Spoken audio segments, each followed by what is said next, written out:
नमस्कार, कंज्यूमर अड्डा में आपका स्वागत है और आपके साथ मैं हूं विपिन भट्ट। और आज हम आपको सावधान करने आए हैं। हम कह रहे हैं ऐप्स का सिलेक्शन और इसमें पूरा रहे अटेंशन, क्योंकि फर्जी ऐप्स या पॉन्जी ऐप से इन दिनों कई फाइनेंशियल फ्रॉड हो रहे हैं। आपकी गाड़ी पसीने की कमाई को ये ऐप बरगला कर एक तरीके से छीन रहे हैं, आपसे ले रहे हैं।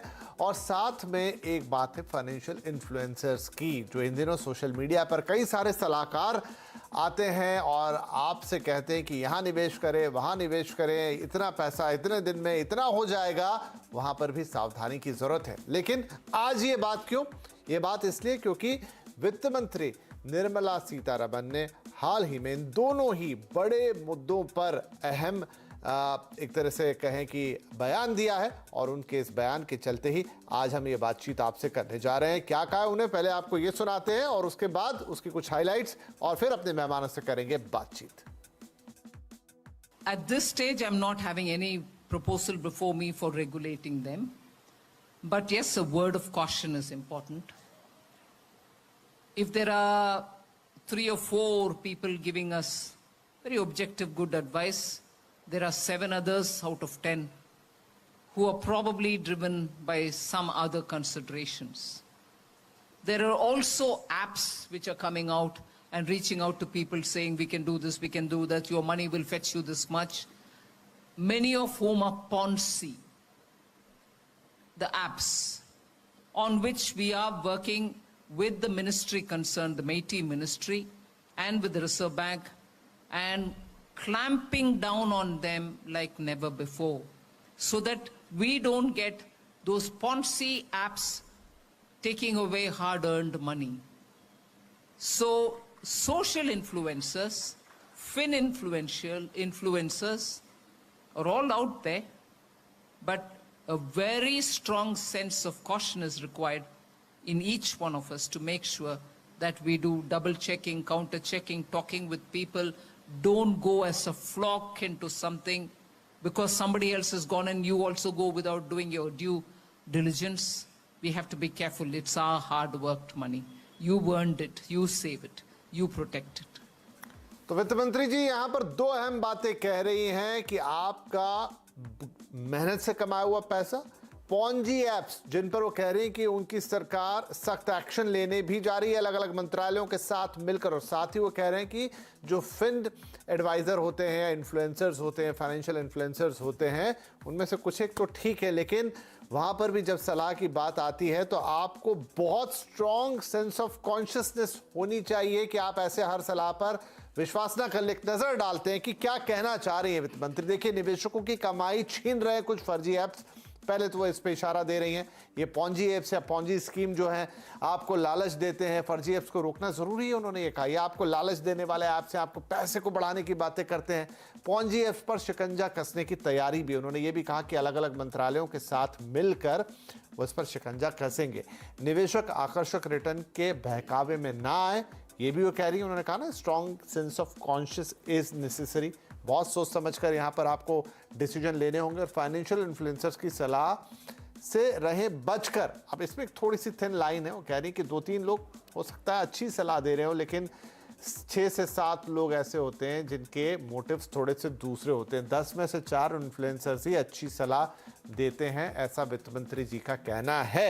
लेकिन अब ये 10 में से 4 कैसे आप पहचानेंगे कि भाई ये 4 तो ठीक है लेकिन ये 6 नहीं है? तो उन्होंने कहा कि बहुत स्ट्रॉन्ग सेंस होना चाहिए कि आप जब भी इन लोगों की बातें सुन रहे हैं, इन लोगों से बातचीत कर रहे हैं या इन लोगों की बातों को आप एक्सेप्ट कर रहे हैं, तो आपको थोड़ा सोच समझ के वो काम करना है। कई और लोगों से भी सलाह लेनी, लेकिन ये सब होगा कैसे और आप कैसे ये सब पहचानेंगे, इसके मायने क्या है, ये सारी बातचीत आज हम करने जा रहे हैं। हमारे साथ है फाइनेंशियल एक्सपर्ट किशोर सुब्रमण्यम साहब, रचना रानाडे एंड एसोसिएट की फाउंडर रचना रानाडे और फिनलॉ कंसल्टेंसी के एडिशनल डायरेक्टर PM मिश्रा। आप सभी का बहुत बहुत स्वागत है। तो सुब्रमण्यम साहब, हम आपसे शुरुआत करते हैं। वित्त मंत्री का ये बयान काफ़ी चर्चा में है, कई जगह प्रिंट में, डिजिटल में और इनफैक्ट TV पर ये सब जगह बातचीत चल रही है। तो एक एक करके आते हैं। पहला उन्होंने बात कही फाइनेंशियल या फिर इन्फ्लुएंसर्स की। तो फाइनेंशियल इन्फ्लुएंसर्स की अगर हम बात कहें तो उन्होंने दो बातें कही कि तुरंत में तो ऐसा कुछ एक्शन लेने की तैयारी नहीं है कि उन्हें बैन कर देंगे, लेकिन उन्होंने ये भी बात साथ में कही कि 10 लोग अगर सलाह दे रहे हैं सोशल मीडिया पे, 2-3 लोग हो सकता है कि अच्छी सलाह देना चाहते हो, लेकिन मेजॉरिटी ऐसे हैं जहां पर मोटिव्स कुछ अलग होते हैं। जब वो ये कह रही हैं तो बात तो फिर गंभीर है सर। ये बात तो बहुत ही गंभीर है, क्योंकि आज जैसे वित्त मंत्री कह रहे थे कि 10 में 6 या 7 के मोटिव्स अलग होते हैं। मैं तो ये कहूंगा कि इतने ज्यादा इन्फ्लुएंसर्स जिसे कहते हैं, जो फाइनेंशियल एडवाइस देते हैं, इतने बढ़ गए हैं कि आपको अगर 100 एडवाइजर्स मिल जाए, शायद ही 5 या 10 मिलेंगे, शायद ये 5 या 10 मिलेंगे जो क्वालिटी है और जो सही एडवाइस या सलाह दे पाएंगे।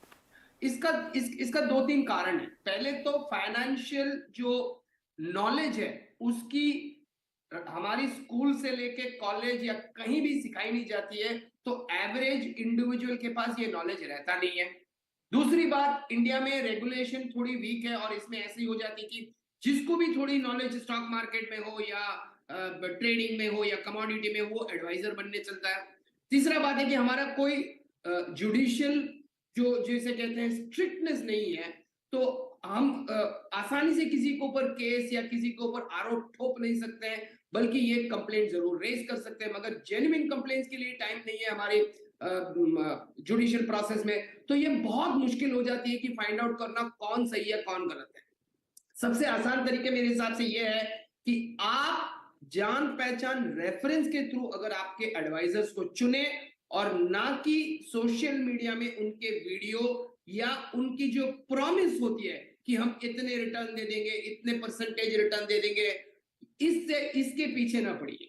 अगर आपको क्वालिटी करना है तो आइदर आप एक क्वालिफाइड एडवाइजर जो सेबी के रजिस्टर्ड है उनके थ्रू जाइए, या तो ऐसे रेफरेंस से जाइए जिनका एक्सपीरियंस हो उनके साथ डील करने में, और आपको ये क्वालिटी का एश्योरेंस मिले कि उनकी अपने सब्जेक्ट पे जान पहचान है, वो जानते हैं अपने डोमेन के बारे में, और वो आपको क्वालिटी सलाह दे, ना कि उनके वीडियो और नंबर से आप अट्रैक्ट होके जाए। जी रचना जी, तो वाकई में एक बड़ी समस्या है कि देखिए जो सोशल मीडिया है, चाहे आप उसमें आप फेसबुक ले लीजिए, यूट्यूब ले लीजिए, इंस्टाग्राम ले लीजिए, अब ज़्यादातर लोग, इनफैक्ट हम सभी लोग बहुत सारी चीज़ें वहाँ से कंज्यूम करते हैं, फिर चाहे उसमें खबरें हो, फिर चाहे उसमें एंटरटेनमेंट हो, फिर चाहे उसमें इस तरह की आर्थिक सलाह मशवरा हो, इनफैक्ट सलाह स्वास्थ्य की भी बातें होती हैं।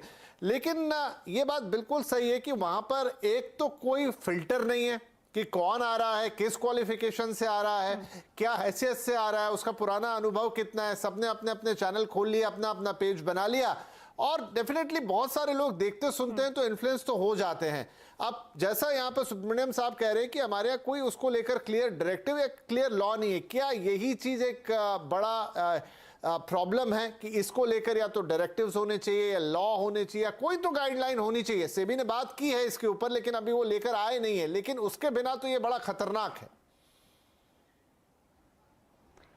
अगर इसके रिलेटेड कोई लॉ या गाइडलाइन आती है तो बिल्कुल अच्छी बात है। सो फॉर एग्जांपल, मैं अगर मेरे बारे में बात करूं तो मैं तो 2008 में as a chartered accountant qualify हो गई थी, एंड इसके बाद मैंने ऑलमोस्ट 10 साल ये सभी फाइनेंस रिलेटेड चीज़ों के बारे में, जब मैंने एमबीए फाइनेंस के स्टूडेंट्स को पढ़ाया, सीए के स्टूडेंट्स को पढ़ाया, उसके बाद 2019 में मैंने मेरा यूट्यूब चैनल खोला था, एंड 2019 से लेके आज तक मेरे यूट्यूब चैनल पे ऑलमोस्ट 4.4 मिलियन सब्सक्राइबर्स है, रफली 44 लाख लोग मेरा चैनल देखते हैं। तो ऐसे टाइम पे मुझे पता है कि मेरी जिम्मेदारी कितनी है।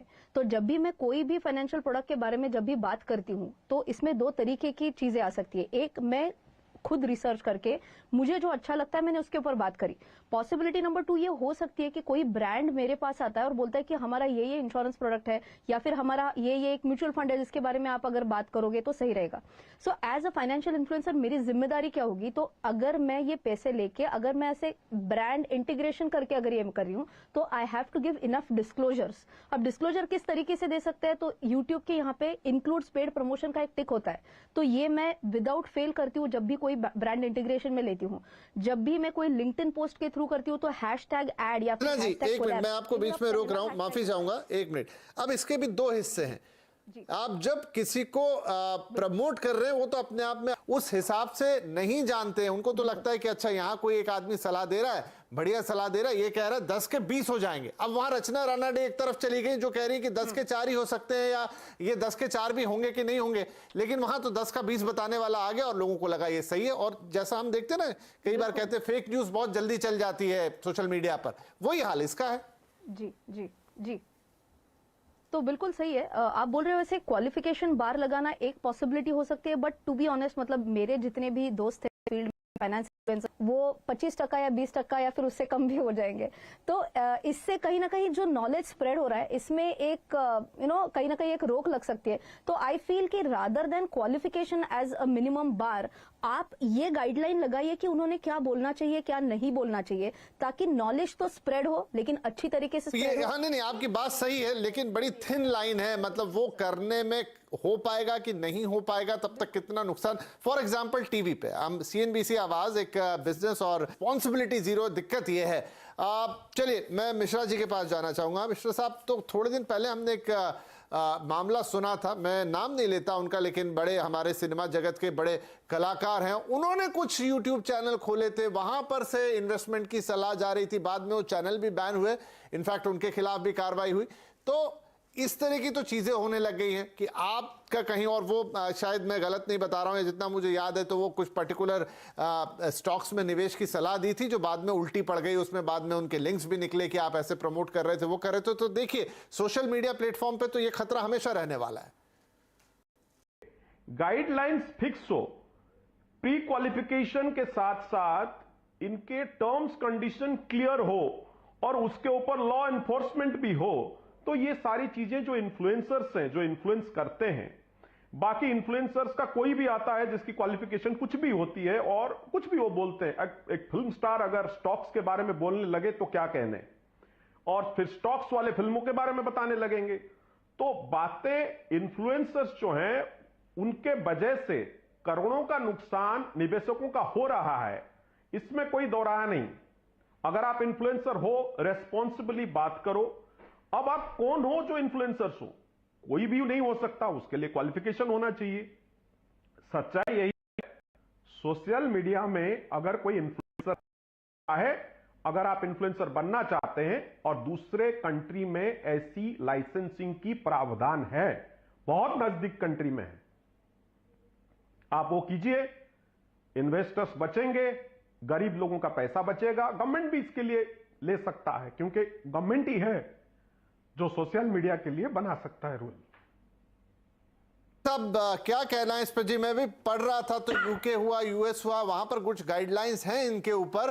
तो देखिए अब क्योंकि अब सोशल मीडिया ही नया मीडिया है, इसी से सारी चीजें हो रही हैं, तो डेफिनेटली आपको यहां पर गाइडलाइंस की जरूरत होगी, आपको यहां पर एक्शन की जरूरत होगी। जो भी बात ये कह रहे हैं कि आपको एक बिल्कुल क्लियर कट होना चाहिए कि कौन क्वालिफाई कर सकता है, फिर अगर वो मिसगाइड कर रहा है तो क्या होना है। अभी देखिए हाल ही में जो मामला आया बॉर्नवीटा वाला, आई थिंक हम सब लोग उससे अवगत होंगे, और वो बड़ी कानूनी लड़ाई में चला गया। एक इन्फ्लुएंसर आए, उन्होंने कुछ कहा, कंपनी ने उनको स्यू कर दिया और फिर बात सेटल हुई। लेकिन ये बात तो सही है कि हर कोई ये समझना चाहेगा कि भाई जो मुझे बता रहा है वो कितना क्वालिफाइड है और क्या उसकी बात सही है कि नहीं, और अगर नहीं सही भी है तो क्या उसकी जिम्मेदारी लेगा।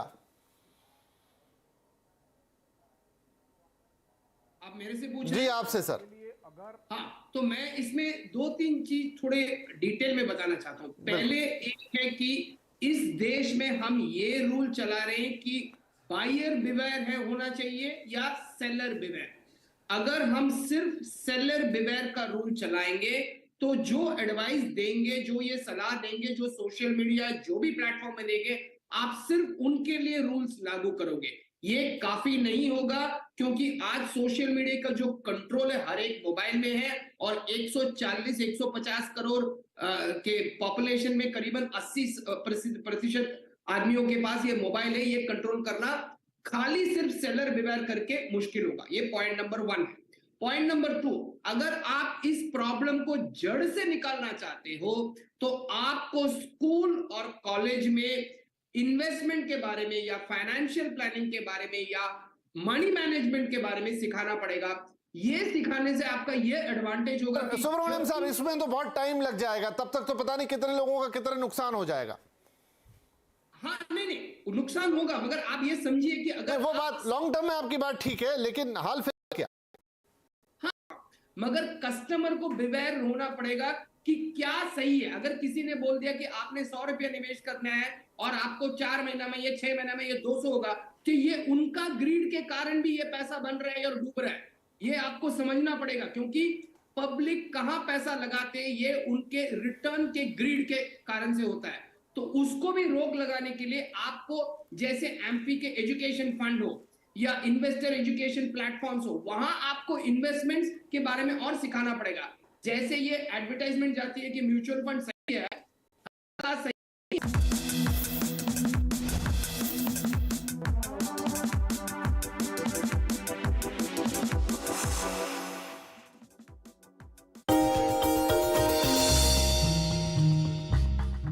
डू यू नो में आज हम बातचीत करने वाले हैं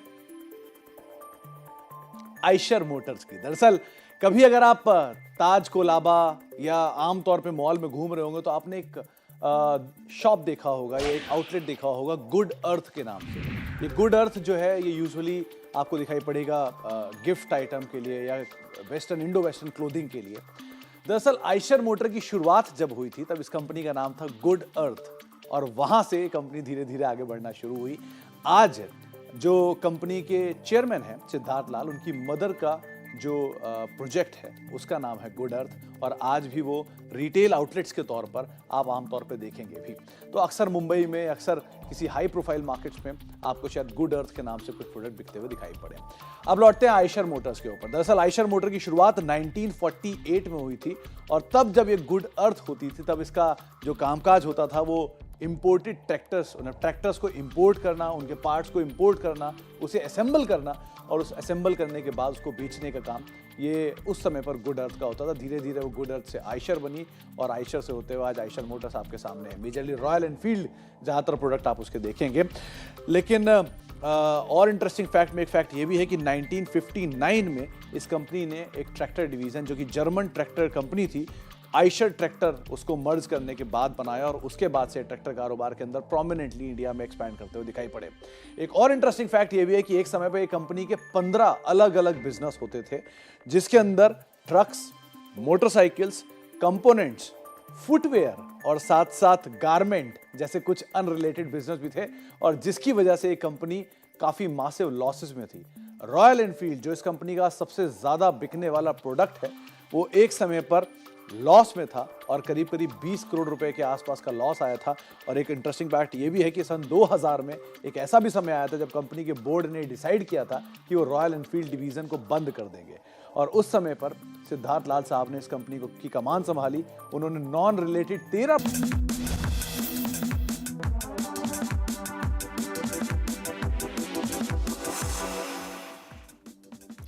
वेलकम बैक। तो यहां पर आज बहुत महत्वपूर्ण बात हो रही है, खास तौर पे वित्त मंत्री का जो ताजा बयान जो आया है फिर इन्फ्लुएंसर्स के ऊपर और साथ में वो पौंजी एप्स की भी बातचीत करती हैं। तो फटाफट इस पर हम और बातचीत को आगे बढ़ाते हैं। तो रचना राणे, जो वित्त मंत्री ने कहा कि 3 तो अच्छे लेकिन 7 का कोई भरोसा नहीं। अब मुझे बताइए कि जो एक आम दर्शक है, जो आम व्यूअर है, वो कैसे डिस्टिंग्विश कर सकता है कि जिसको वो सुन रहा है, जिसकी सलाह को वो मानने जा रहा है सोशल मीडिया पर, वो सही है?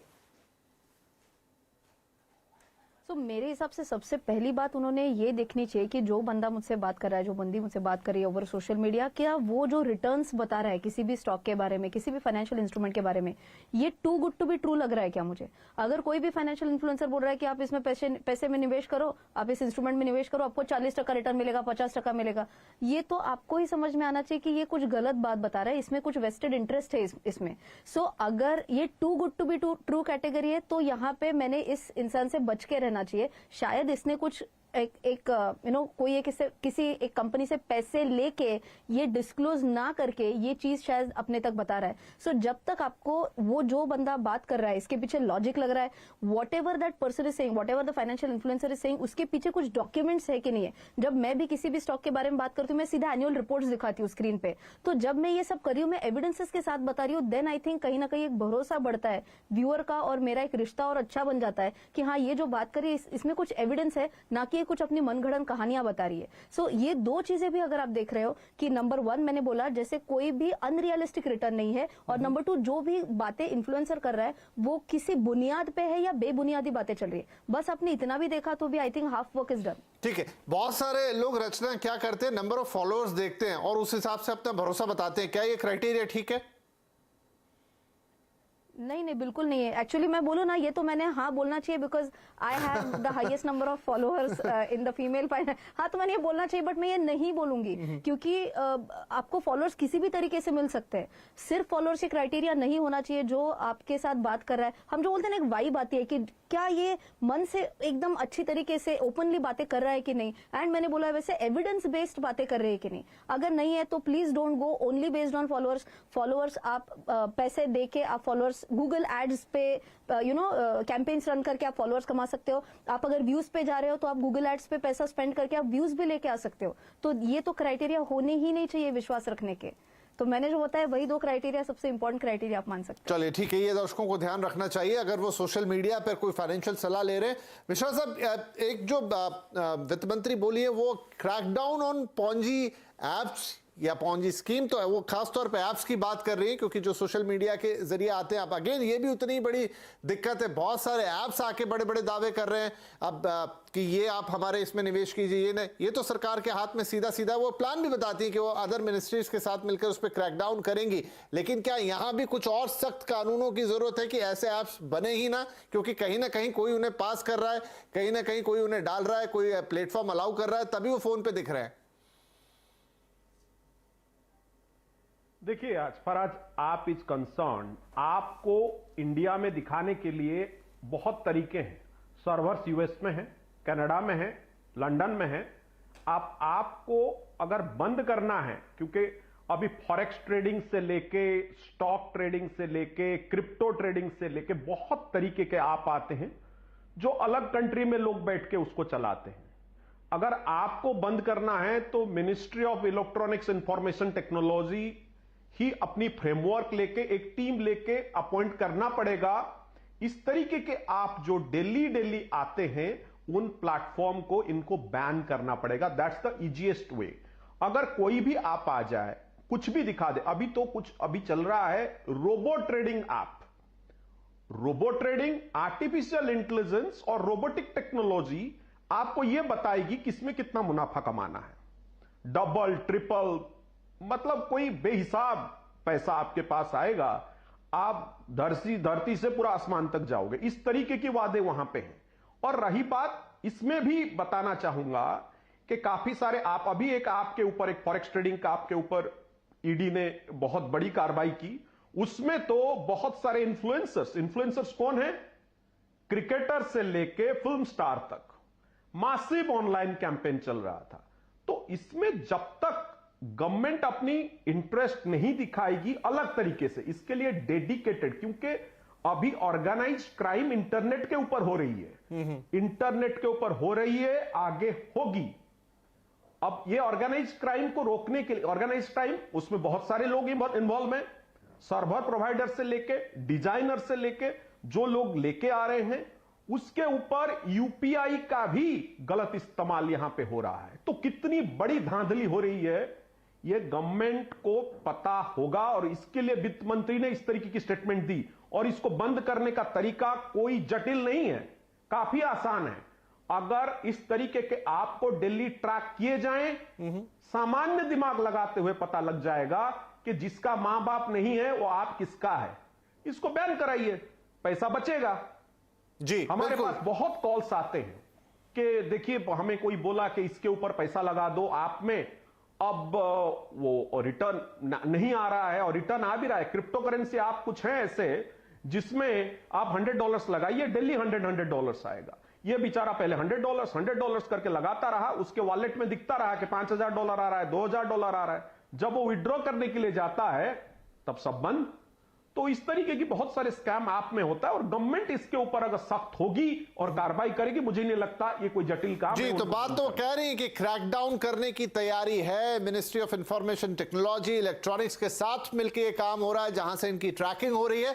तो चलिए वो भी होता हुआ हम देखेंगे। और जहां तक बात है फिन इन्फ्लुएंसर्स की, तो थोड़े बहुत यहां पर रचना ने बताया आइडिया, सुब्रमण्यम साहब ने भी कहा किस तरीके से बढ़ सकते हैं। और जो वित्त मंत्री कह रही है कि एक्स्ट्रा सेंस ऑफ कॉशन, वो शायद सबसे बड़ी यहां पर आपकी तलवार बनेगी, आपकी ढाल बनेगी, जिससे आप इन चीजों से बचेंगे। क्योंकि सोशल मीडिया का जमाना है, चीजें तो वहां से इन्फ्लुएंस करेंगी, लेकिन हो सकता है आगे चलते हुए हम सेबी की तरफ से, सरकार की तरफ से कुछ प्रॉपर गाइडलाइंस, फिल्टर्स भी आते हुए देखें। लेकिन तब तक आपको ही इन बातों का ध्यान रखना होगा। और आज के कार्यक्रम का मकसद भी यही था। बहुत शुक्रिया आप तीनों ही मेहमानों का आज अपनी कीमती राय हमें देने के लिए। नमस्कार।